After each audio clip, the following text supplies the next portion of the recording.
Well, that was quick. You got in here before I did.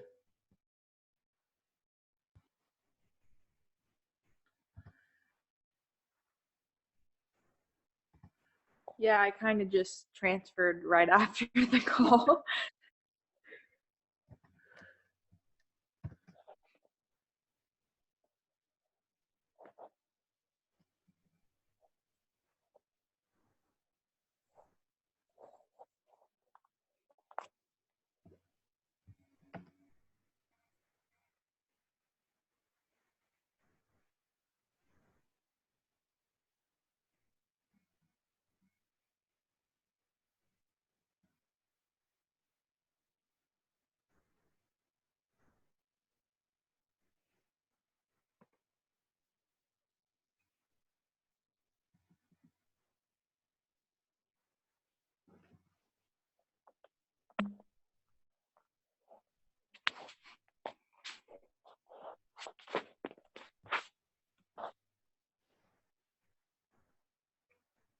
All right.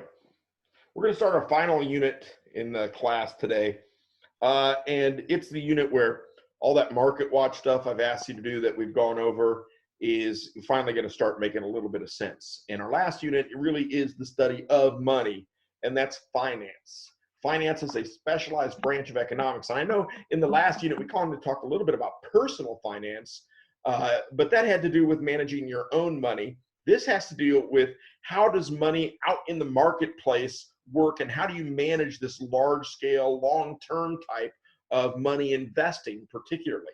So I'm going to start off with kind of the history of money here today. What exactly is money and why is it important?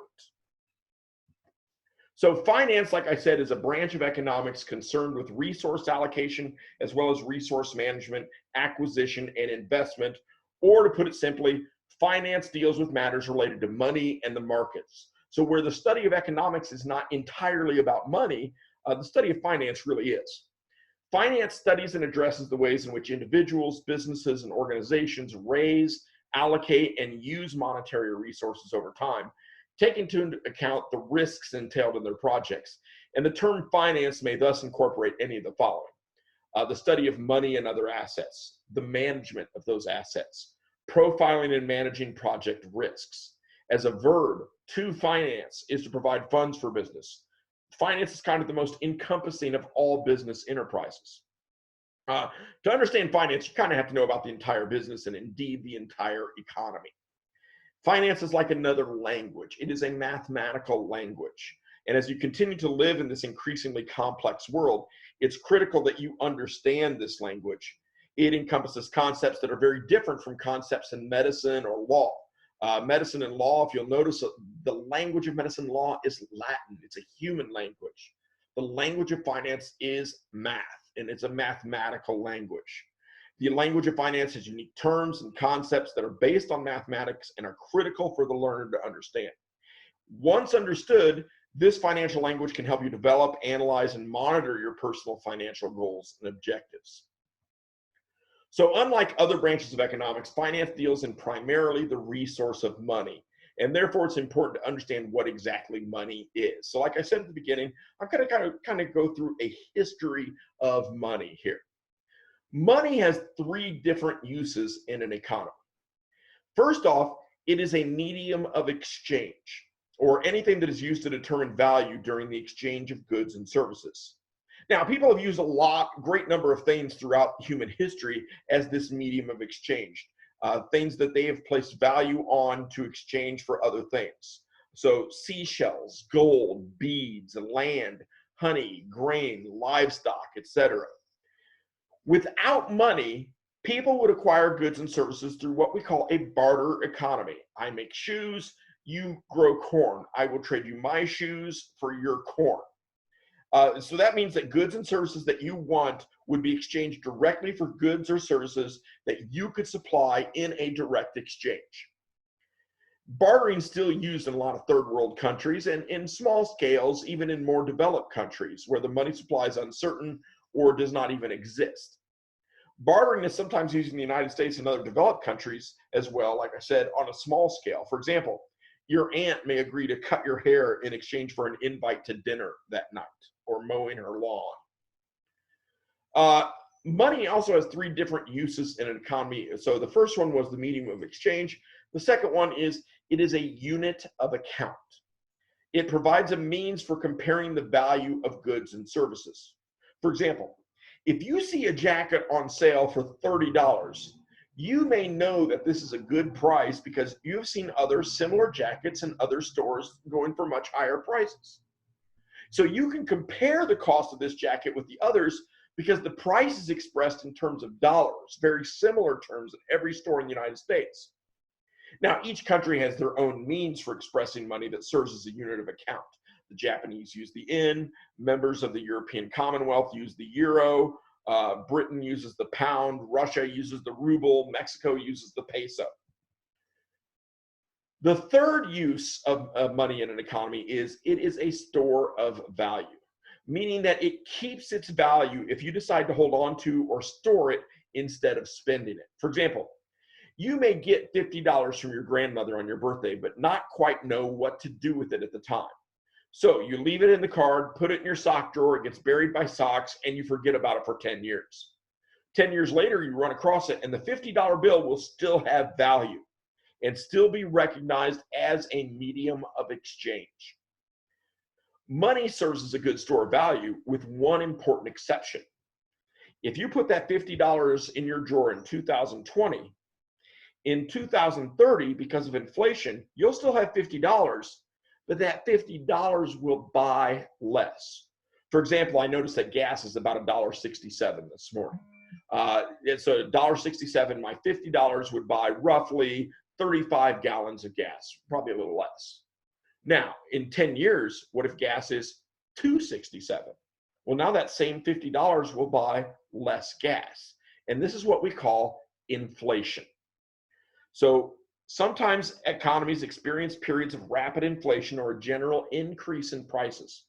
For example, if the United States experienced a 10% inflationary increase during those 10 years, then that $50 would only be worth $45 if you waited 10 years later to spend it. In other words, it would only buy what $45 would buy today in 10 years from now. Now, money has 6 different characteristics that define it. The coins and paper bills used as money are called currency. And as mentioned when this presentation began, throughout history, societies have used an amazingly wide number of things as currency. Matter of fact, the word cash is a Gaelic, Scottish Gaelic word for cattle. So cattle have been used as cash. Salt, dried fish, furs, precious stones, gold, silver, dolphin teeth, rice, wheat, seashells, tulip bulbs, olive oil, boulders. There's been tons of things that we have used throughout human history as currency. And those items all worked well in the societies in which they were used. None of them would work very well, however, in our economy today. Each lacks at least one of the 6 characteristics that economists use to judge how well an item serves as a currency. The first of those characteristics is durability. Objects used as money must withstand the physical wear and tear that comes with being used over and over again.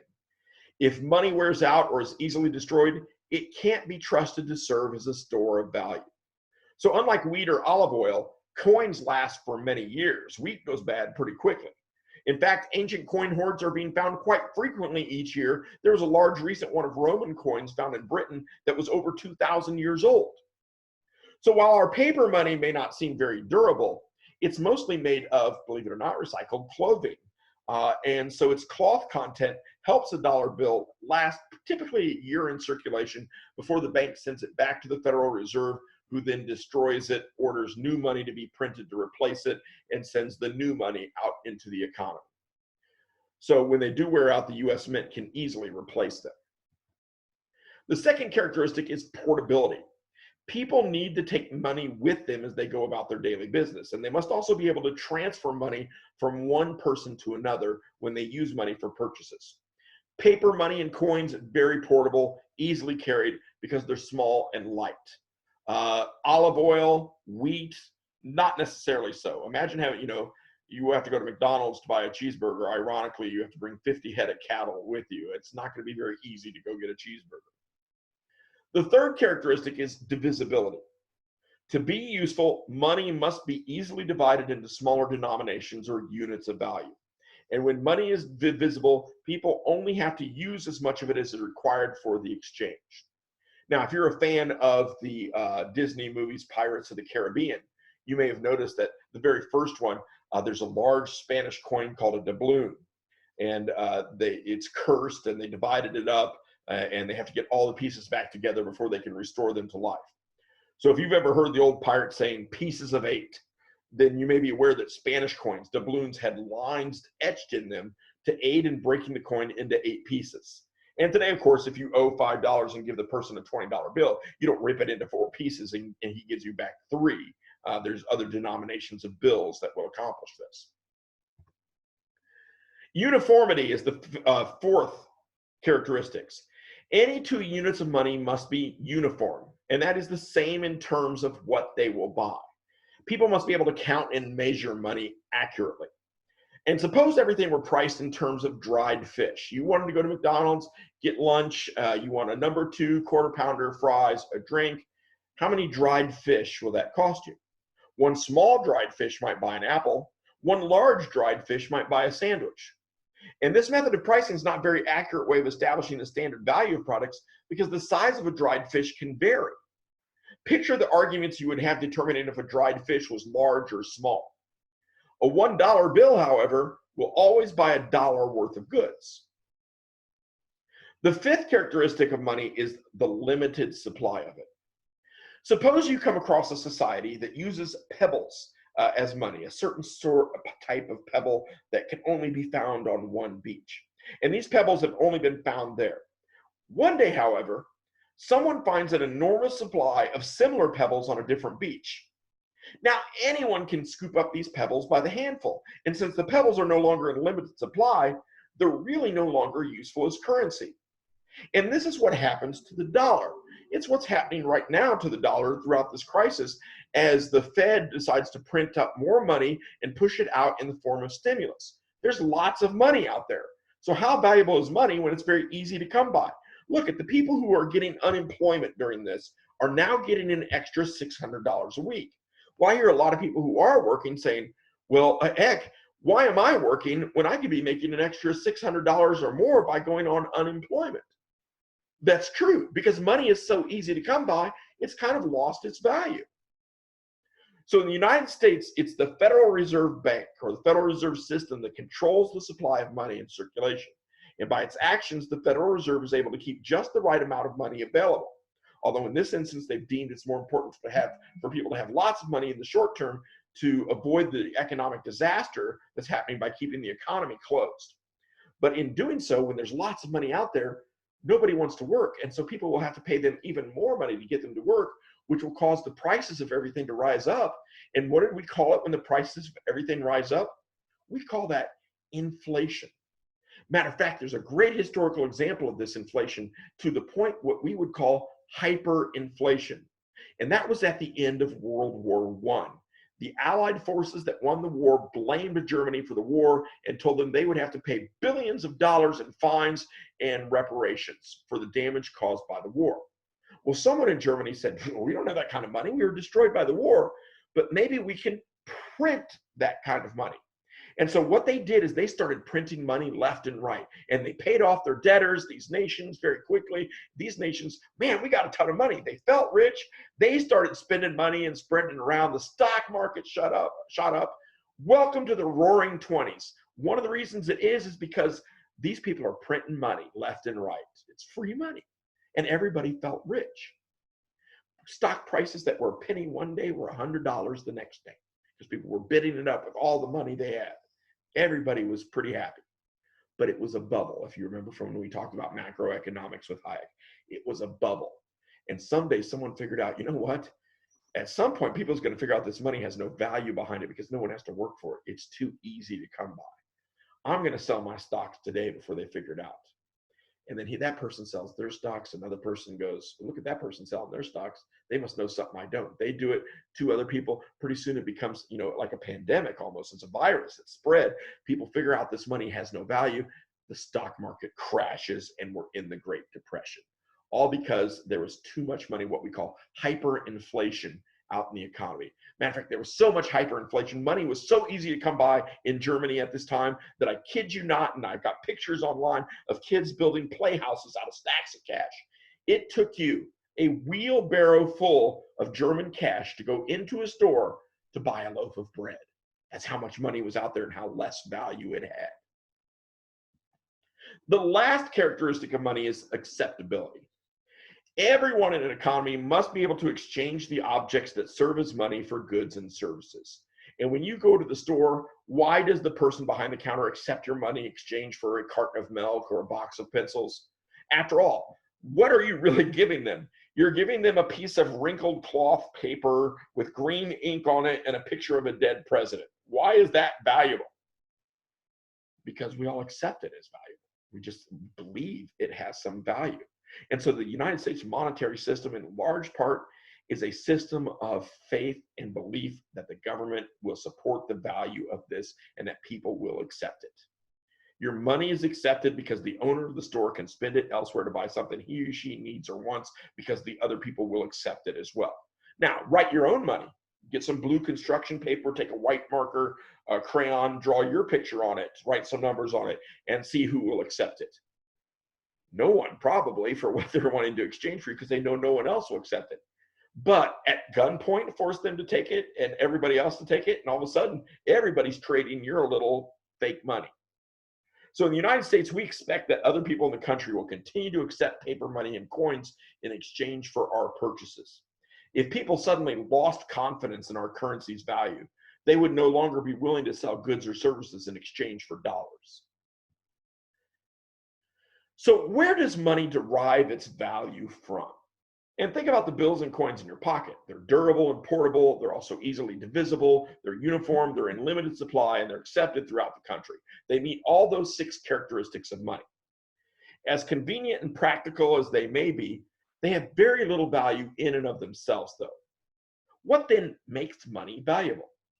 And the answer is that there are several possible sources of money's value, depending on which one of the 3 categories of money it falls under. So let's talk about those categories. The first one is commodity money. Commodity money consists of objects that have value in and of themselves and that are also used as money. For example, cattle, salt, precious stones have been used in various societies as commodity money. And these objects have other uses as well. I can eat or milk the cattle. I can put the salt on my food, use it to preserve food. I can decorate, make jewelry with the precious stones. If I do not spend the salt on something, I can use it to flavor, preserve my food. Tobacco, corn, cotton, all served as commodity money in the early American colonies.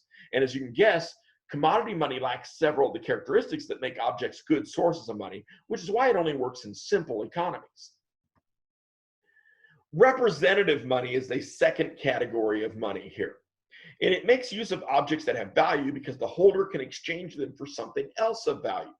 For example, if your brother gives you an IOU, the piece of paper itself is worth nothing. The promise that he'll do all of your chores for a month may be worth quite a lot. Early representative money took the form of receipts for gold and silver. And it was large and bulky to carry around, so people began to leave them in gold and silversmiths' vaults. And after a while, people began to just accept the receipts as payment rather than just the gold or silver, and it became an early form of money because I could always take it back and get the gold and silver, but why do it as long as people are accepting this piece of paper? And they're accepting it because they know they can go exchange it for gold and silver. This is what the system of money the United States was on for up until the late 19th century was the gold and silver standard.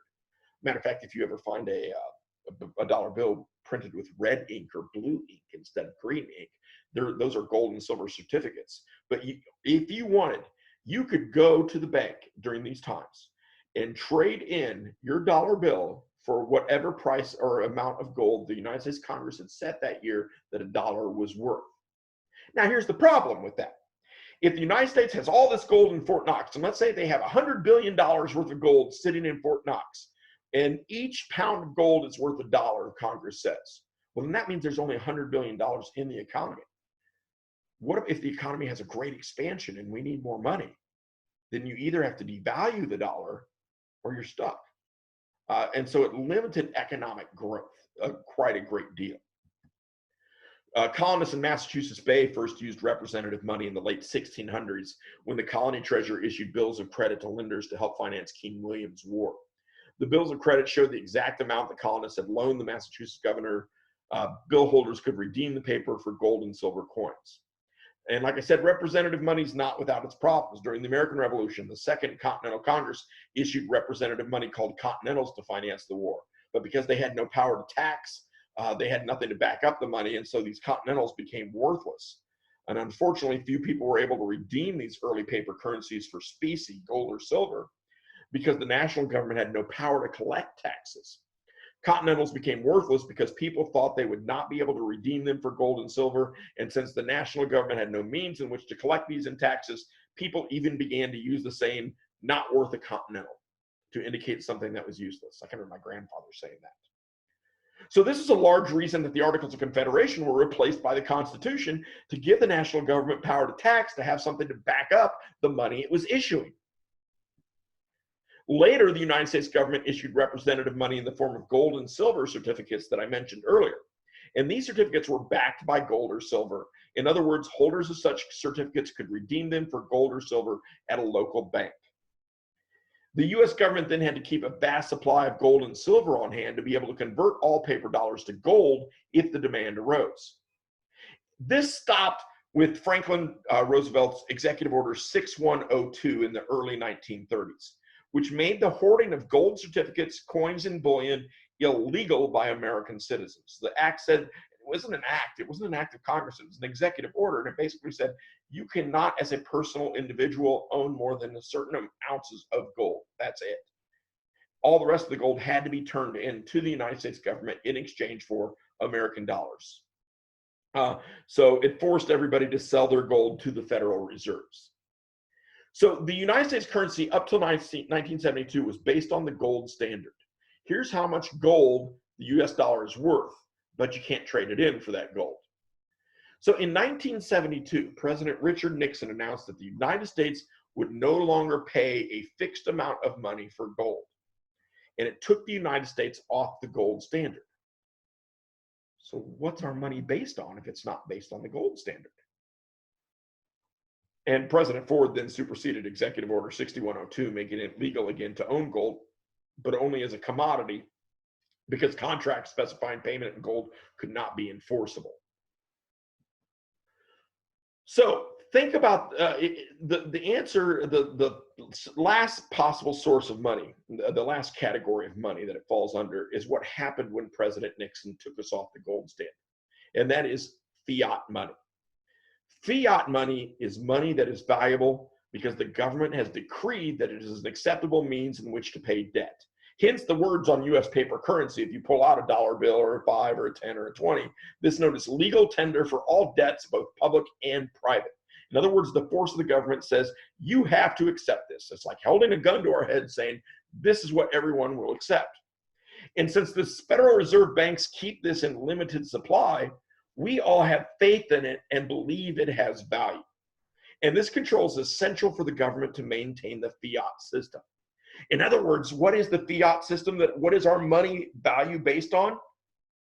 It's based on our dreams and wishes and fulfillment, and whether or not we actually believe in the money. It's like a ferry, the money ferry. The fiat system is the money ferry. As long as we believe it has value, we'll all accept it. When we don't believe it has value, well, then, it's not going to be as valuable. And that's why times like this economic problems that we're in right now, tend to decrease the value of money. It's not worth as much as it used to be. And try to convince that of an essential worker who wants to ban people from their stores because they're not wearing masks, or wants to, not work or have their store closed. People just can't spend their money. It has no value. Prices go up, and now the money really has lost its value because of this inflation. So another necessity to maintain the system is for the government to instill confidence in the consumer economy that this money does have some inherent value, because the government is strong enough and stable enough to support its claims that it has value. Hence why pumping more of it into the economy is not as much about the money supply as it is about our faith in the money and maintaining that faith that it does have value. I did say there were 3 things I wanted you to get out of this class. And as we move into our last unit, you should know that we've already gotten that nothing is free and that a successful life requires planning. But the last thing I really want you to get out of this class is the time value of money. And the time value of money is based on all these other things we've talked about with money as to its value and its limited supply. The time value of money derives from money as a store of value, one of those characteristics. A dollar held on today will be worth less than it is today in 10 years because of that inflation that I talked about.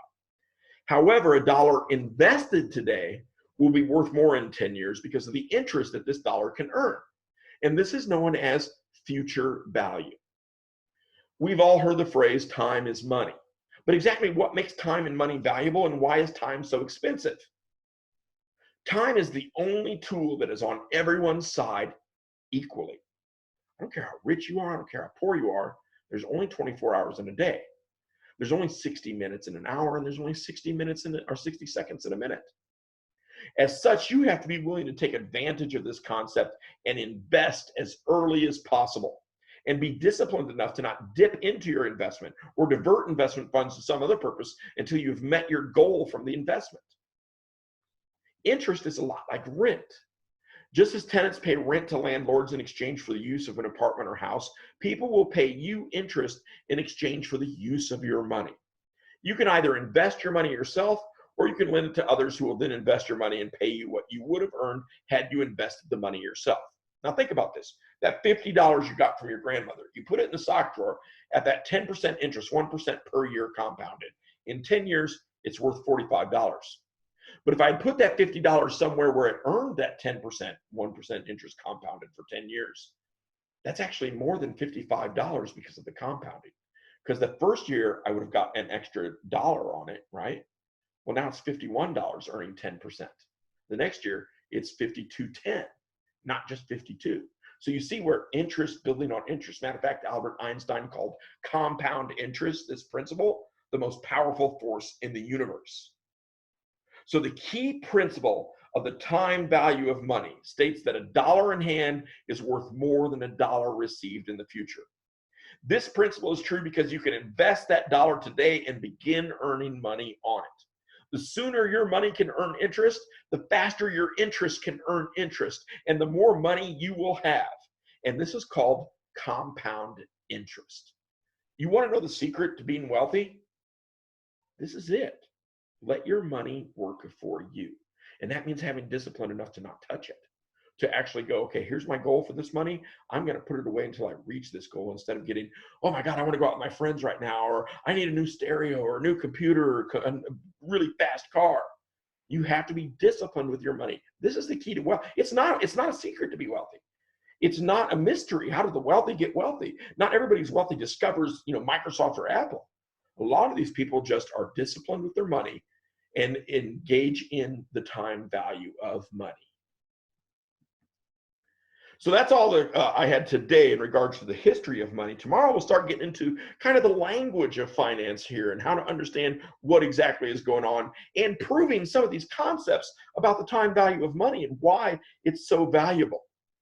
So I would say go outside today and enjoy the day, but it doesn't really look like the kind of day you're going to enjoy out there. So relax inside, watch some TV or something, and maybe spend some time thinking about your money and what you're going to do with it.